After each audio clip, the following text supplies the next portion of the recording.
സന്തോഷം കഴിഞ്ഞില്ലേ. നമ്മളിപ്പോ എല്ലാവരും ഇപ്പൊ ഒരുമിച്ച് ഇവിടെ ഉണ്ടായിരുന്നു. ഒരുപാട് സമയം സ്പെൻഡ് ചെയ്ത് എല്ലാവരുമായിട്ട് അങ്ങോട്ടും ഇങ്ങോട്ടൊക്കെ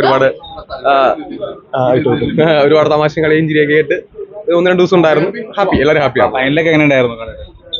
ഫൈനല് ഗ്രാൻഡ് ഫിനാലെ അല്ലേ. അപ്പൊ നമ്മൾ ഇത്രയും ദിവസം അവിടെ അകത്തിരുന്നിട്ട് ഒരു വിന്നർ ഉണ്ടാകുന്ന ഒരു മൊമെന്റ് പ്രേക്ഷകർ എല്ലാവരും കാത്തിരുന്ന കാര്യമല്ലേ. അതിൽ ഒരുപാട് സന്തോഷം. നമുക്ക് എല്ലാവരും ഹാപ്പി ആയിരുന്നു. കപ്പെടുത്തതിന്റെ ഒരു എക്സൈറ്റ്മെന്റ് ആണോ? എനിക്കോ? ഞാൻ എക്സൈറ്റ് ആവുന്നത് വേറെ ആൾ കപ്പെടുക്കുമ്പോൾ എനിക്ക് എങ്ങനെ എക്സൈറ്റ്മെന്റ് ഉണ്ടാവുന്നു? അങ്ങനെ എനിക്ക് എക്സൈറ്റ്മെന്റ് ഒന്നും പ്രതീക്ഷിച്ചായിരുന്നു കപ്പെടുക്കും എന്നുള്ളതാ. ഞാൻ ഇവിടുന്ന് ഇറങ്ങി കഴിയുമ്പോഴത്തേക്ക് നമ്മള് പുറത്തോട്ട് ഇറങ്ങിയല്ലോ. ഞാൻ പുറത്തോട്ട് ഇറങ്ങുമ്പോഴത്തേക്കും കണ്ടതിന്റെ അടിസ്ഥാനത്തിൽ പുള്ളി കപ്പ് കിട്ടുമെന്ന് എനിക്ക് തോന്നിയിട്ടുണ്ടായിരുന്നു. പിന്നെ ഞാൻ നേരത്തെ പറഞ്ഞിട്ടുണ്ട്, എനിക്ക് അവിടെ ഏറ്റവും കൂടുതൽ 5 പേരുടെ കൂട്ടത്തിൽ ഞാൻ പുറത്തിറങ്ങി കഴിയുമ്പോഴത്തേക്കും പിന്നെ എനിക്ക് വേറൊരാളുടെ കാര്യമല്ലേ പറയാൻ പറ്റുള്ളൂ. പിന്നെ എന്റെ കാര്യം എനിക്ക് പറയാൻ പറ്റില്ല. അപ്പോൾ ആ കൂട്ടത്തിൽ ഞാൻ തിരിച്ചു കയറിയിട്ടും ഞാൻ ഏറ്റവും കൂടുതൽ നിന്നിരുന്ന അർജുന്റെ കൂടെയായിരുന്നു. കാരണം ഞങ്ങൾ തമ്മിൽ അത്ര സൗഹൃദവും ഞാൻ ഒരു ബ്രദർ ഫീൽ ഉള്ളതുകൊണ്ടാണ് ഞാൻ അർജുന്റെ കൂടെ നിന്നിരുന്നത്. പിന്നെ കപ്പ് ഒരാൾക്കല്ലേ കിട്ടുള്ളൂ. അപ്പോൾ പിന്നെ നമ്മളതിനകത്ത് എനിക്ക് എക്സൈറ്റ്മെന്റ് ഒന്നും ഉണ്ടായിരുന്നില്ല. ഞാൻ തന്നെയാണ് എക്സൈറ്റഡ് ആവുന്നത്. കാരണം ഞാനിവിടെ കയറുമ്പോഴത്തേക്കും എന്നിൽ ഒരുപാട് പ്രതീക്ഷ ഉണ്ടാവും. ഞാൻ ലാലേട്ടനിക്ക് പറഞ്ഞു ഒരുപാട് നിർഭാഗ്യം എന്നെ വേട്ടയാടിയിട്ടുണ്ടായിരുന്നു. അപ്പൊ ആ കാര്യത്തിനകത്ത് നമ്മൾ പിന്നെ എക്സൈറ്റ്മെന്റ് എനിക്കില്ലായിരുന്നു. അവിടെ പഠിപ്പിച്ച പാഠങ്ങൾ എന്തൊക്കെയായിരിക്കും? പാഠം പഠിപ്പിക്കുന്നപ്പോൾ എനിക്ക് ഇത്ര ക്ഷമയുണ്ടെന്ന് എനിക്ക് അറിയത്തുണ്ടായിരുന്നില്ല. ഞാൻ ആദ്യമായിട്ടാണ് ഇത്ര ക്ഷമയുണ്ടെന്ന് ഞാൻ തന്നെ തിരിച്ചറിയുന്ന ഒരു മൊമെന്റ് ഇതാണ്. പിന്നെ ഞാൻ എപ്പോഴും ഒരു പ്ലാറ്റ്ഫോമിൽ വാല്യൂ കൊടുക്കുന്ന ആളാണ്. അപ്പം ആ ഒരു രീതിയിൽ പ്ലാറ്റ്ഫോമിൽ വാല്യൂ കൊടുക്കുമ്പോഴത്തേക്കും നമ്മൾ ആ സമയത്ത് അവിടെ പാലിക്കേണ്ട കുറെ മര്യാദകളുണ്ട്. ആ മര്യാദകളാണ് ഞാൻ പാലിച്ചിട്ടുള്ളത്. അത് ഇവിടുന്ന് പഠിച്ചൊരു കാര്യമാണ്. നമ്മളൊരു പ്ലാറ്റ്ഫോമിലേക്ക് എത്തുമ്പോൾ ആ പ്ലാറ്റ്ഫോമിന് കൊടുക്കേണ്ട മൂല്യം എന്താണെന്നുള്ളത്. പിന്നെ എന്റെ ജീവിതത്തിൽ ഒരുപാട് മുമ്പ് തകർച്ചകൾ ഉണ്ടായിട്ടുണ്ട്. അപ്പോഴും എനിക്ക് ഉയർന്നു വരാൻ കുറെ സമയം എടുക്കുമായിരുന്നു.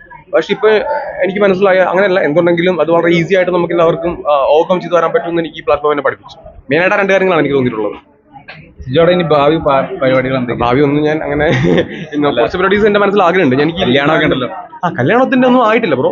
ജസ്റ്റ് അത് ഞങ്ങൾ തമ്മിൽ ഒരുപാട് വർഷങ്ങളായിട്ടുള്ള ഒരു ഇതായിരുന്നു. ഇപ്പൊ അതിന്റെ കാര്യങ്ങള് പെണ്ണ് കാണാനൊക്കെ പോകണം, അങ്ങനെ കുറെ പരിപാടീസ് കണ്ടല്ലോ. അതൊന്നും ആയിട്ടില്ല. അതെല്ലാം ഇനി പുറത്തിറങ്ങിയിട്ട് വേണം ആ കാര്യങ്ങളൊക്കെ ചെയ്യാനായിട്ട്. ഫാമിലി ആയിട്ടൊക്കെ ഇരുന്ന് സംസാരിക്കണം. അതിന്റെ കാര്യങ്ങളൊന്നും നമുക്ക് ഡേറ്റ് എടുക്കുകയോ സംസാരിക്കുകയോ പറയുകയോ അങ്ങനൊന്നും ചെയ്തിട്ടില്ല. അർജുനാണ് റണ്ണറപ്പ് ആയിരിക്കുന്നത്. അതെ.